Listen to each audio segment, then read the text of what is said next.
Welcome back to In the Know. Tonight we're talking all about decluttering your home. And don't forget, our phone lines are open for the full hour. Call in with your questions or comments for Linda.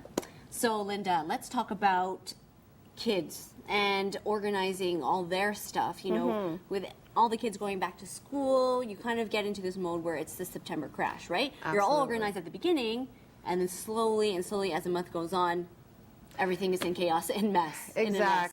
Yeah. Exactly. So what I want to be able to do today is help people to learn the basic principles of getting organized in any space. Okay. So we're using toys as an example, We're using toys as an right? example because we're talking about kids. So Want to stand up here in a little yeah, bit we'll and stand try up to see? here. Yeah. Okay, so what we'll do is in a typical room, you're going to have kids, you know, putting their toys just in any bin when mom or dad says, is come the on, typical tidy look, up. right? So this is a typical bin. All right, so just move this over and we're going to just dump everything out here so you can see what we have. Whoops. We'll put this over here.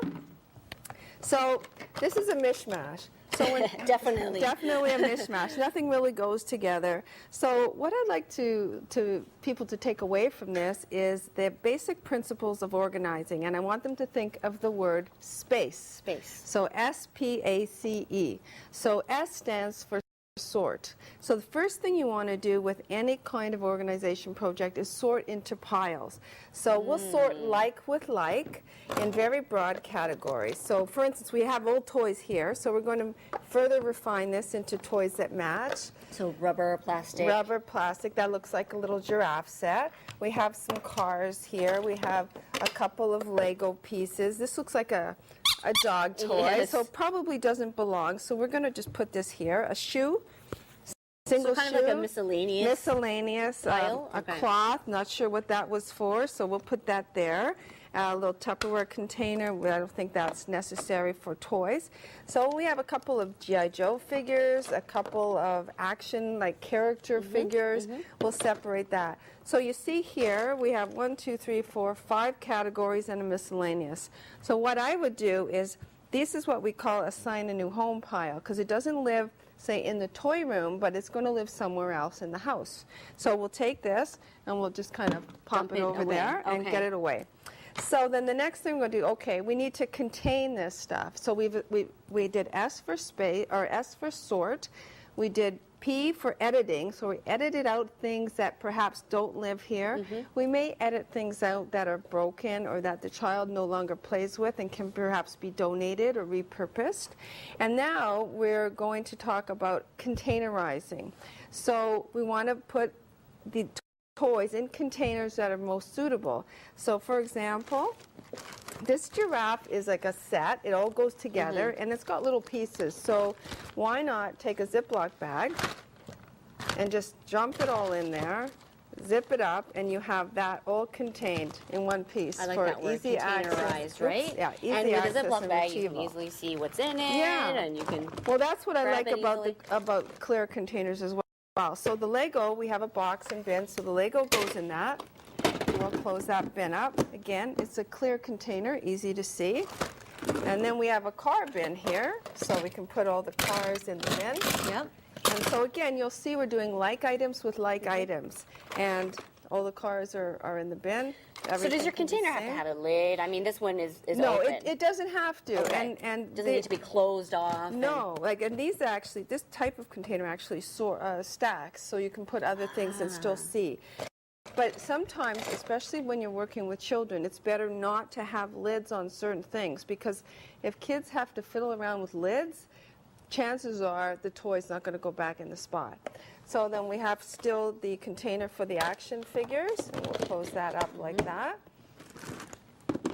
And then we have G.I. Joes, so I've got my G.I. Joes in a little bag. These are actually from my boys when they were young.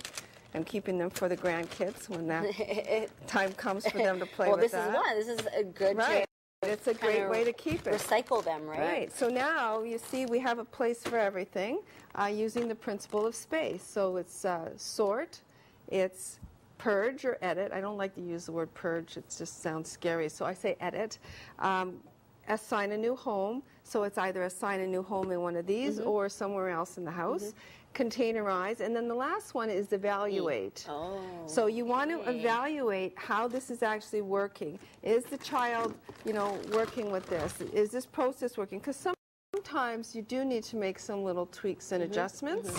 But in this case, this works really, really well. Everything can be seen. The child knows where things are. So it's just a great way to do it. So what is your tip then on how to store it away? Obviously, we don't have a room here to demonstrate that, but we have a mixture here of Ziploc bags and then the closed container and the open container. What's your advice on how to put it away? Well, we're going to talk more about that in another segment, but what I can suggest is things like this can certainly be stacked.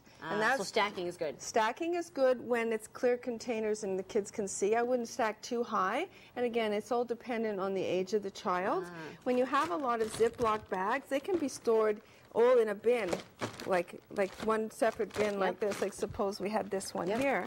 They could be stored right in a bin like that. And again, clear, you can see what's in it. Exactly, exactly. Now, when you're dealing with clothing, it's a little bit different. I always encourage you to have your child participate in that particular aspect, as with the toys. Yeah, we were talking about that. What is the advantage of having your child there as you clean up or part of cleaning up? Well, number one is if they're not part of the decision-making process, you're going to have a lot of friction after the fact. Second one is you want them to take some responsibility and ownership for what's going on and understand too what toys they really play with, what they don't, what they actually treasure, because I mean that's a very vital principle in life, to learn what items are treasured and what items are not. And then also you're involving them because you're instilling another value of giving to others by recycling and donating and repurposing items. So it's really critical to involve the kids. And before we end this segment, I know that you brought a picture of how a before and after toy room would look like once you do this and organize it. Right. And I think the one that we brought today, the before picture isn't horrendous, but everything wasn't contained. There wasn't like with like, and this was a situation where it was a family with twins, and so they had a lot of duplicates. So in the after picture, you'll see that we sorted everything, and everything is much more tidy and neat and contained, and to this day, it still works very well and functions well for the family. And I'm thinking it's just little steps, baby steps, It right? is. Like a closet. It is. Try not to tackle the whole room. It is. Because the picture of that after is pretty good, right? Absolutely. Okay. Absolutely. So when we come back from break, more on decluttering. Stay tuned.